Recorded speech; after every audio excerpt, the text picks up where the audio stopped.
এক সময় যৌনপল্লীর পরিচিত মুখ ছিলেন মালা বেগম। সমাজের নানা শ্রেণীর পেশার মানুষ তার কাছে আসতেন। চোখের ইশারা, নাচের ছন্দ আর তারুণ্যের মোহে তিনি ছিলেন অনেকের স্বপ্নের রানী। অর্থের অভাব ছিল না তার, বাস্তবতা আর আনন্দ উল্লাসে কেটে যেত প্রতিটি দিনরাত। কিন্তু সময় কখনো কারোর জন্য থেমে থাকে না। যৌবন হারিয়ে যাওয়ার সঙ্গে সঙ্গে হারিয়ে গেছে মানুষের আগ্রহ। যে দরজায় একসময় প্রতিদিন অসংখ্য মানুষের আনাগোনা ছিল, আজ সেখানে নেমে এসেছে নীরবতা।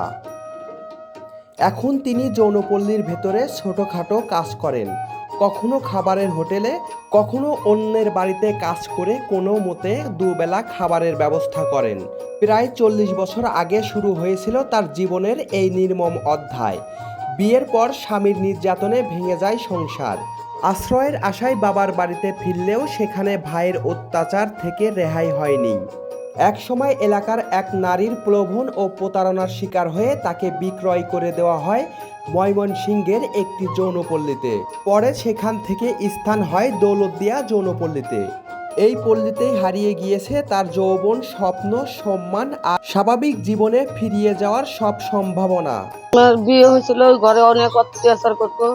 ওইখান থেকে বাড়িতে যাওয়ার পরে ভাই অত্যাচার করতো। পরে আমার মা পাঠায় দিছে এক আমাদের দেশে এক মহিলার সাথে।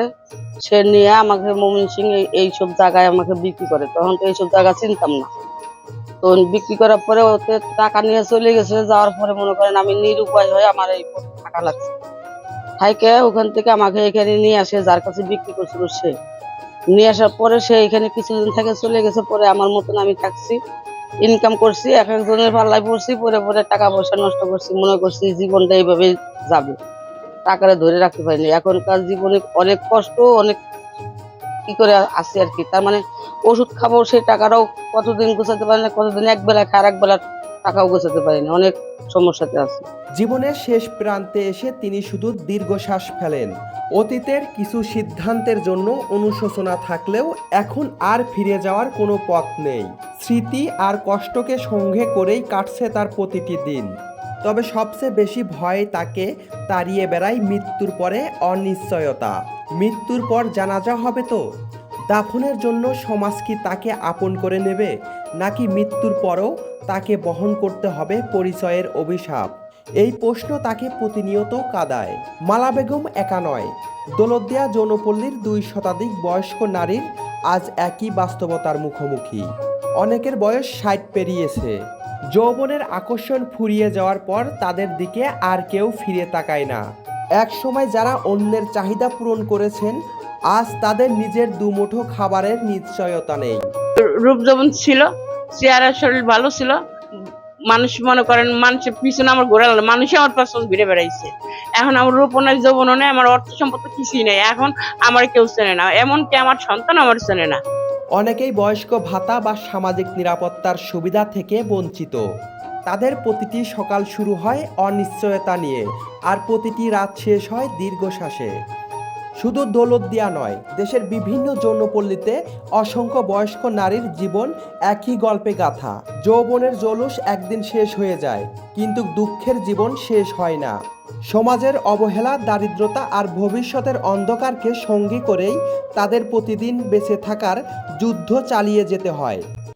আমি মনে করেন যখন আসি তখন আমার পুরো যৌবন, আমি রানিং চলতেছে 39 বছর এখানে আছি। অনেক টাকা পয়সা কামাই করছি, মনে করছি এইভাবে জীবনটা যাবে। টাকা পয়সা রাখতে পারি নাই, টাকা পয়সা নষ্ট করছি। এখন কি করে আর টাকা জমাইতে পারবো? কোনোদিন তো হবে না আর ওরকম দিন। এখন তো অনেক কষ্টে আছি। আমার বাড়ি হলো মনে করেন পঞ্চগড় জেলার দেবীগঞ্জ থানা লোহাগাড়া গ্রাম। তখন আমার 2 হাত ভরে টাকা কামাই করছি, অনেক মানুষজন পিছ লাগছে, কিন্তু এখন তো পিছে একজনও আসে না। এখন কি করে বাঁচবো? পানি খাবো, সে টাকাও নাই। এখনকার মানুষের বাড়িতে কাজ টাজ করে খাওয়া লাগতেছে, কাজ করলেও তো টাকা বেশি পাওয়া যায় না। মনে করেন 100-200 টাকাতে কি হয়? ওষুধ খাবো না, পেটে ভাত দেবো। তো টাকার মর্ম বুঝি নাই। টাকা তো মনে করছি কি এইভাবে জীবন যাবে, খালি টাকা কামাই করছি আর উড়াইছি। সরকারের কাছে একটাই আবেদন করি, জানি আমরা এখন বয়স হয়ে গেছি, আমাদের কাছে কেউ আসে না, জানি আমাদের একটু চলার মতন যদি একটু সাহায্য করতো, তাহলে আমরা আর কি বাইসা থাকতে পারতাম। আপনার কি এখানে কোনো আত্মীয় স্বজন বা ছেলে মেয়ে? আমার কেউ নাই, আমার পৃথিবীর বুকে কেউ নেই, আমার সব চলে গেছে, আমি একাই আছি। মালা বেগমের গল্প শুধু একজন নারীর নয়, এটি আমাদের সমাজের সেই সব অসহায় মানুষের গল্প যাদের প্রয়োজন ফুরিয়ে গেলে সবাই ভুলে যায়। একসময় যাদের ঘিরে ছিল মানুষের ভিড়, আজ তাদের পাশে দাঁড়ানোর মতো মানুষ নেই। জীবনের শেষ সময়ে তাদের সবচেয়ে বড় চাওয়া শুধু দুমুঠো খাবার, একটু সম্মান আর মৃত্যুর পর একটি মর্যাদাপূর্ণ বিদায়। Mohammad Shahin Reza, Channel S digital desk.